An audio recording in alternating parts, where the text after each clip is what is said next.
यही दिल्ली में हमने सबसे पहले मेट्रो का काम शुरू किया।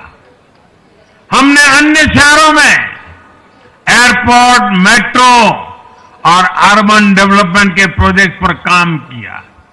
हमारी योजनाओं में बहुत ज्यादा फायदा मिडिल क्लास को मिलता है।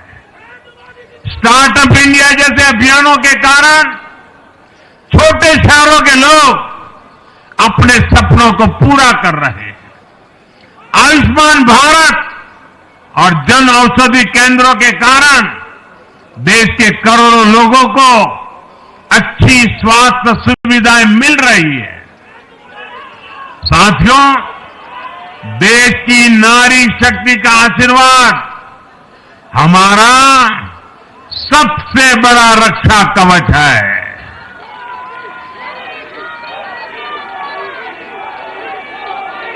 और आज एक बार फिर नारी शक्ति ने दिल्ली में मुझे अपना आशीर्वाद दिया है। चाहे उड़ीसा हो, महाराष्ट्र हो या हरियाणा हो, हमने हर राज्य में नारी शक्ति से किए हर वादे को पूरा किया है। आज इन राज्यों में करोड़ों माताओं बहनों को हमारी योजनाओं का लाभ मिल रहा है। मैं दिल्ली की मातृशक्ति से भी कहता हूं, चुनाव में उनसे किया वादा जरूर पूरा किया जाएगा। ये मोदी की गारंटी और मोदी की गारंटी यानी गारंटी पूरा होने की गारंटी। साथियों, टूटती सड़कें, कूड़े के ढेर, सीवर ओवरफ्लो और प्रदूषित हवा, दिल्ली की जनता इन सब समस्याओं से त्रस्त रही है। अब यहां बनने वाली भाजपा सरकार दिल्ली को विकास की ऊर्जा के साथ एक आधुनिक शहर बनाएगी। साथियों, पहली बार दिल्ली एनसीआर के हर प्रदेश में बीजेपी का शासन आया है। आजादी के बाद ये पहली बार हुआ है। राजस्थान में, यूपी में, हरियाणा में, ऐसे पड़ोस के हर राज्य में भाजपा की सरकारें हैं। ये बहुत ही सुखद संयोग है। जरा इनको नींद आ रही है, तबीयत खराब है, जरा डॉक्टर देख लीजिए। इस कार्यकर्ता को पानी पिला दीजिए, शायद तबीयत ठीक नहीं है, इनको जरा संभालिए। हाँ,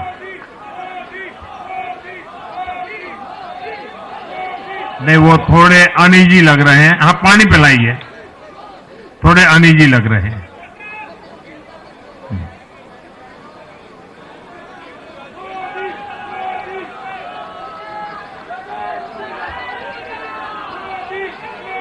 साथियों, इन सभी क्षेत्रों में आजादी के बाद पहली बार एक साथ भाजपा की सरकारें हैं।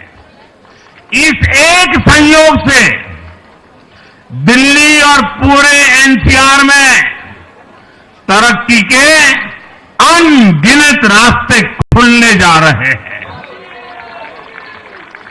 हमारी कोशिश होगी कि आने वाले समय में इस पूरे क्षेत्र में मोबिलिटी और इंफ्रास्ट्रक्चर पर ढेर सारा काम हो और इस क्षेत्र के नौजवानों को भी तरक्की के नए नए अवसर मिले। साथियों, हम देख रहे हैं आज देश तेजी से शहरीकरण की ओर बढ़ रहा है। पहले के समय की सरकारों ने शहरीकरण को बोझ माना, इसे चुनौती समझा। उन लोगों ने शहरों को सिर्फ पर्सनल वेल्थ कमाने का जरिया बना दिया। लेकिन मेरा मानना है अर्बनाइजेशन एक अपॉर्चुनिटी है। अर्बनाइजेशन गरीबों को, वंचितों को सशक्त करने का भी एक माध्यम है।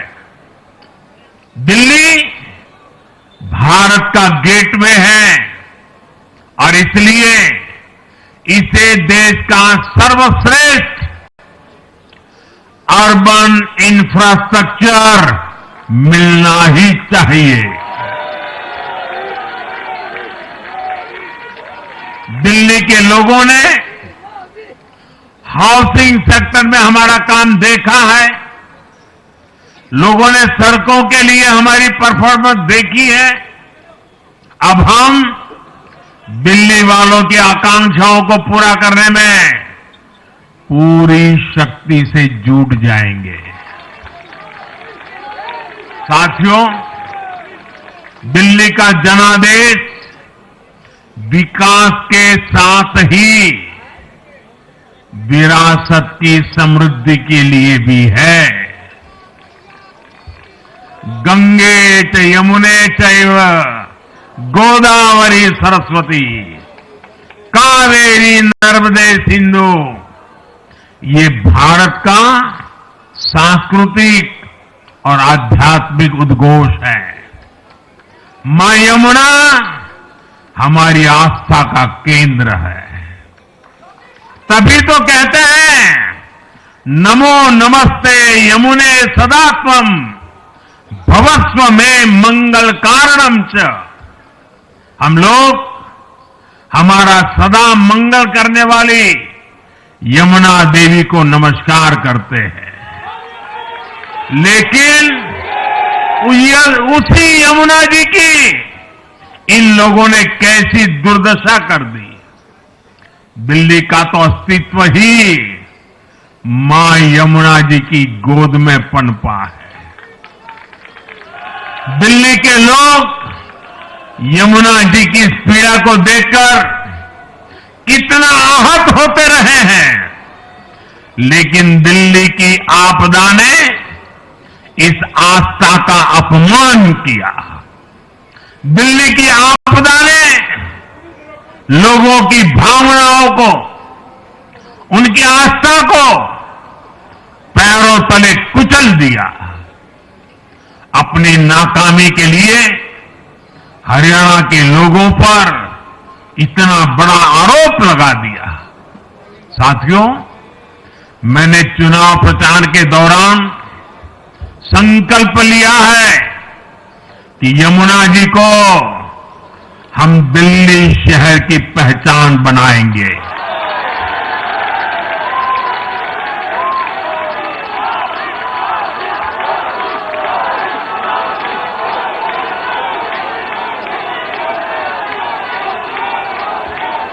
मैं जानता हूं ये काम कठिन है। मैं ये भी जानता हूं ये काम बहुत लंबे समय का है। गंगा जी का देखिए, राजीव गांधी के जमाने से वो काम चल रहा है। समय कितना ही क्यों न जाए, शक्ति कितनी ही क्यों न लगे, लेकिन अगर संकल्प मजबूत है तो यमुना जी के आशीर्वाद रहने वाले हैं। हम मां यमुना जी की सेवा के लिए हर प्रयास करेंगे, पूरे सेवा भाव से काम करेंगे।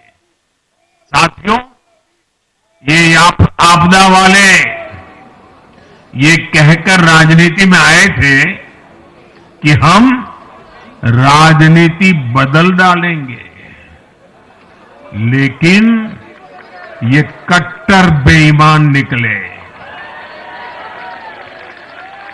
मैं आज वरिष्ठ महानुभाव श्रीमान अन्ना हजारे जी का बयान सुन रहा था। अन्ना हजारे जी काफी समय से इन आपदा वालों के कुकर्मों की पीड़ा झेल रहे थे। आज उन्हें भी उस पीड़ा से मुक्ति मिली होगी। साथियों, जिस पार्टी का जन्म ही भ्रष्टाचार के विरुद्ध हुए आंदोलन से हुआ हो, वही भ्रष्टाचार में लिप्त हो गई। ये देश की ऐसी पार्टी बनी जिसके मुख्यमंत्री, मंत्री भ्रष्टाचार के आरोप में जेल गए, जो खुद को ईमानदारी का सर्टिफिकेट देते थे और दूसरों को बेईमानी का मेडल देते घूमते फिरते थे, वो खुद भ्रष्टाचारी निकले। ये दिल्ली के भरोसे के साथ बहुत बड़ा धोखा था। शराब घोटाले ने दिल्ली को बदनाम किया। स्कूल और अस्पताल में हुए घोटालों ने गरीब से गरीब को परेशान किया और ऊपर से अहंकार इतना कि जब दुनिया कोरोना से निपट रही थी तो ये आपदा वाले शीश महल बना रहे थे। इन आपदा वालों ने अपने हर घोटाले को छिपाने के लिए रोज नई नई साजिशें रची। लेकिन अब दिल्ली का जनादेश आ चुका है। मैं गारंटी दे रहा हूं, पहले विधानसभा सत्र में ही सीएजी की रिपोर्ट सदन में रखी जाएगी।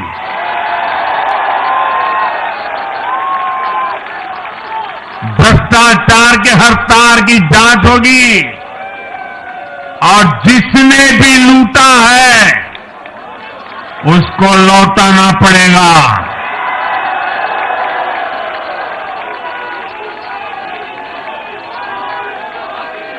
ये भी मोदी की गारंटी है।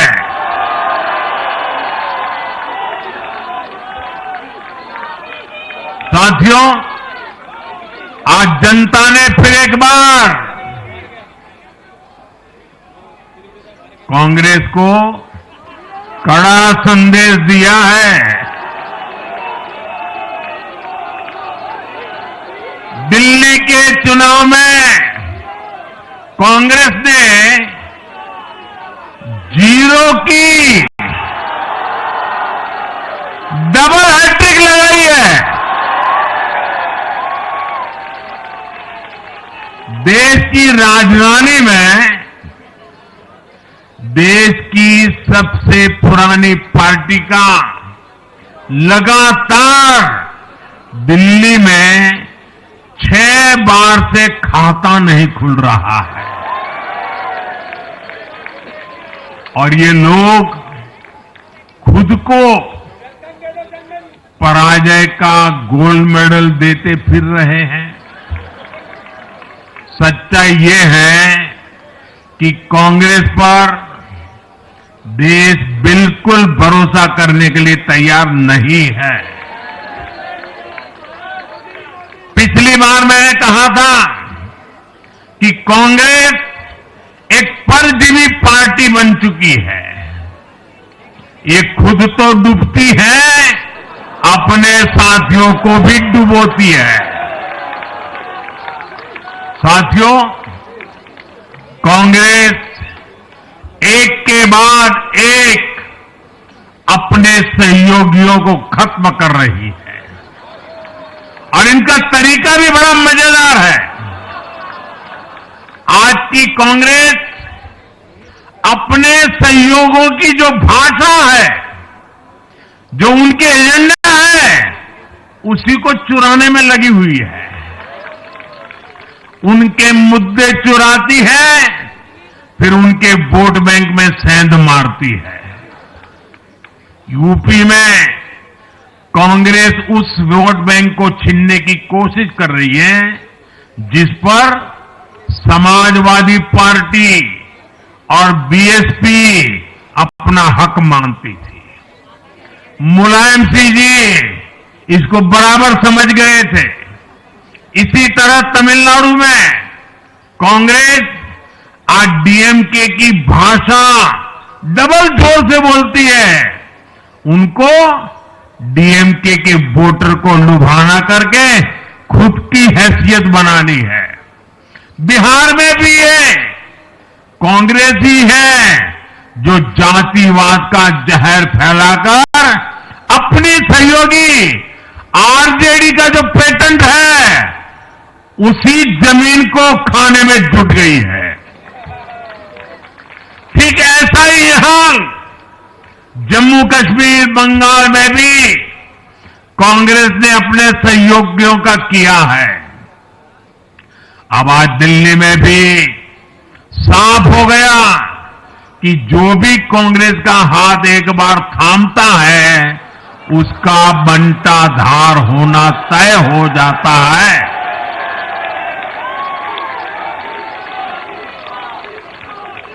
और जो राजनीति का अध्ययन करते हैं उनके लिए मैं आज एक काम छोड़ देता हूं। देखिए, इन्होंने 2000